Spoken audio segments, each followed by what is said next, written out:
Imagine being 13 years old, trapped in a freezing stone chamber while strangers fight to keep you alive. Your body is too small, too fragile, yet you're expected to endure hours of agony to bring a baby into the world. A baby you never chose to conceive. This isn't a scene from a grim fairy tale. It's a historical truth the Tudors preferred to bury. The night a child almost died giving birth at Pembroke Castle in the winter of 1457. What happened in that room, and the years leading up to it, reveal one of the darkest stories behind the rise of England's most powerful dynasty. The midwife's hands were slick with blood as she worked frantically to save a girl who should still have been playing with dolls. For hours, the 13-year-old writhed in unbearable pain while her underdeveloped body tried to do something it had never been meant to do. The baby was trapped, the mother was dying, and everyone present understood a truth history would try to smooth over. Margaret Beaufort should never have been pregnant at all. Over the next 15 minutes, you'll hear the part of medieval history most textbooks soften or omit. The harrowing story of what happened when a 12-year-old girl was forced into marriage with a man twice her age who refused to wait. This isn't just a tale of strange medieval customs. It's the account of how one man's ambition wrecked a child's body, how England's most influential figures stood by, and how that wounded girl became one of the most formidable women of Tudor England. What follows comes from surviving chronicles, legal records, and even the confession made by Margaret's own priest after her death. And here's the most chilling part. Margaret Beaufort's ordeal wasn't unique. It was part of a pattern so disturbing that even people of the 15th century recognized it as wrong. Yet it continued. Picture this. May 31st, 1443. A baby girl enters the world at Bletsoe Castle in Bedfordshire. Her name is Margaret, and from her first breath, she isn't treated as a daughter but as property. Her father, John Beaufort, Duke of Somerset, was one of England's great nobles. But before she could walk, disaster struck. Within a year of her birth, John was found dead under suspicious circumstances. Suicide, whispered the servants. In an age when self-inflicted death damned a soul and disgraced a bloodline, that single act left baby Margaret exposed. She was an heiress now, holding vast estates and titles, a treasure chest wrapped in swaddling cloth.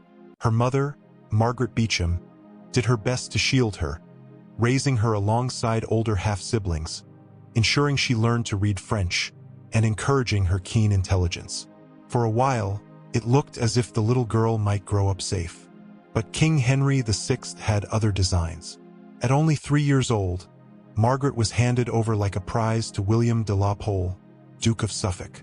The Duke promptly arranged what predators often did. He married the toddler to his 7-year-old son, John. A bride of 3, think about that. She probably couldn't even pronounce the vows she was meant to repeat. The ceremony likely happened in early 1450, though some sources hint at an earlier date. Because the children were related, they needed papal dispensation, which arrived that August. Even the church gave its blessing. Suffolk's scheme didn't last. By 1453, he was disgraced and killed, and young Margaret was once more on the marriage market. That's when Henry VI entrusted her future to his half-brothers, Edmund and Jasper Tudor, sons of the Queen's scandalous second marriage to Owen Tudor, a Welsh courtier.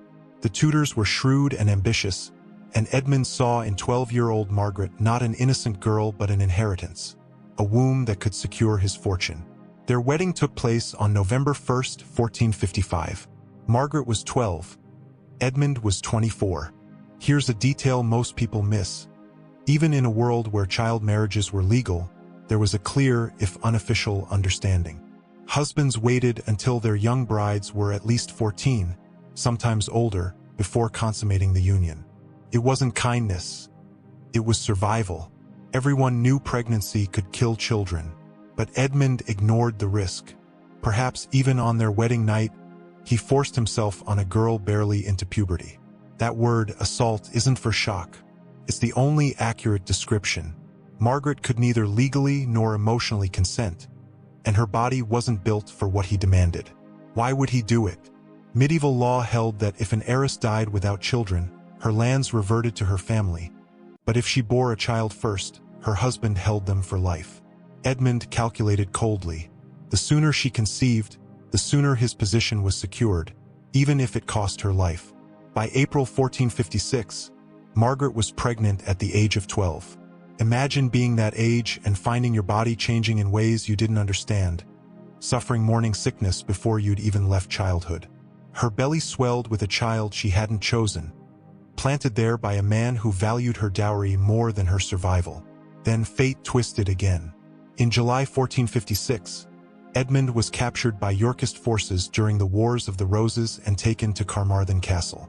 By November, their first anniversary, he was dead, officially of plague, though rumors spoke of foul play. Margaret, 13 and 7 months pregnant, was left alone. She might have stayed at her estate in Llanstefan, but instead, she made a decision that showed her emerging strength. Despite the freezing weather, the civil war in England, and the dangers of traveling while heavily pregnant, she rode to Pembroke Castle to place herself under the protection of her brother-in-law, Jasper Tudor. The journey, across rough roads and enemy territory, could have killed her. She reached Pembroke, but her ordeal had just begun. On January 28, 1457, labor started, and something was terribly wrong. Margaret was small, delicate, not yet grown. Her hips were narrow, her bones unfinished. The baby pressed downward, but there was scarcely room. Hour after hour, the pain tore through her.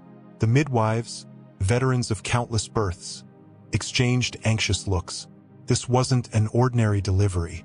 This was a child's body breaking under the strain of childbirth. The details are lost to time, but we know the outcome. The damage was catastrophic. Margaret never bore another child, despite 2 later marriages. In an age when noble women often birthed a dozen heirs, she produced only one. Giving life at 13 had ruined her physically forever. The infant survived Henry, who would one day become Henry VII, founder of the Tudor dynasty. But Margaret paid a lifelong price. John Fisher, the priest who later became her confidant, preached after she died in 1509 that it was a miracle that a child could be born of so little a person. Even half a century later, among people accustomed to early marriages, Fisher marveled that someone so slight, so young, had lived through such torment. Yet survival didn't mean healing. Modern medicine helps us grasp what she endured. An undeveloped pelvis trapping the baby, tissues torn and starved of blood, fistulas and scars that would never fade. Margaret Beaufort's rise as the mother of a royal line began not in triumph but in suffering. The price extracted from a girl whose only crime was being born valuable. The agony Margaret endured in that freezing chamber didn't end when the midwife placed her newborn in her arms. The injuries from those endless hours of labor would have been devastating even with modern medicine, and the scars ran far deeper than flesh. Picture her life. A child bereaved by her father's suicide, assaulted by a man twice her age, widowed before giving birth, and nearly dying to bring his son into the world. Is it any wonder that her bond with Henry shaped every breath of her existence? Some historians say her devotion bordered on obsessive, a wound turned into purpose, a way of protecting the life that had cost her so much. But Margaret Beaufort didn't just endure. She learned. Decades later, when her granddaughter, another Margaret, was betrothed to the King of Scotland, she fought against history repeating itself. Alongside Elizabeth of York, she pleaded with Henry VII, warning, "The Queen and my mother fear the King of Scots will not wait and may injure her, endangering her health." Even 50 years after her own torment, she still carried the memory of what not waiting meant for a girl's body. She understood because she had lived it. Yet the machinery of politics rolled on. Young Margaret Tudor was sent north at 13, married just as her grandmother had been. The cycle of sacrifice continued. And that is what makes this story so much more than a grim footnote in royal genealogy. It exposes how power worked in medieval England, how women's bodies were bargaining chips, how even those who once suffered could be drawn into perpetuating the same cruelty. Margaret rose from that blood-stained bed to become a force unlike any other in England. The king's mother, a strategist who paved the way for the Tudor throne. But no triumph could erase the shadow of Pembroke Castle. She never bore another child, and when she tried to save her granddaughter from the same fate, she failed. Modern writers often soften the edges, speaking of different standards, pointing out her later affection for Edmund Tudor, the man who violated her childhood. But trauma distorts loyalty. Stockholm Syndrome didn't exist as a term, yet its cruel logic played out in her life. Even in the 15th century, Edmund's actions were a transgression. Noble contracts often barred consummation until a bride was at least 14. Edmund ignored that, forcing pregnancy on a 12-year-old to secure her inheritance. The king who gave her away, the lords who watched, the priests who blessed the union, they all knew, and they did nothing. Out of their indifference was born the Tudor dynasty. Henry VII, Henry VIII, Elizabeth I, each owing their crown to a girl who nearly died because a man refused to wait. Margaret Beaufort endured, even flourished. She founded colleges at Cambridge, left her mark on politics, signed her name Margaret R as if she were sovereign. But success doesn't undo damage. Achievement doesn't heal old wounds. When she died on June 29, 1509, just days after turning 66, she had shaped history, outlived 4 husbands, and seen her son's line secure the throne.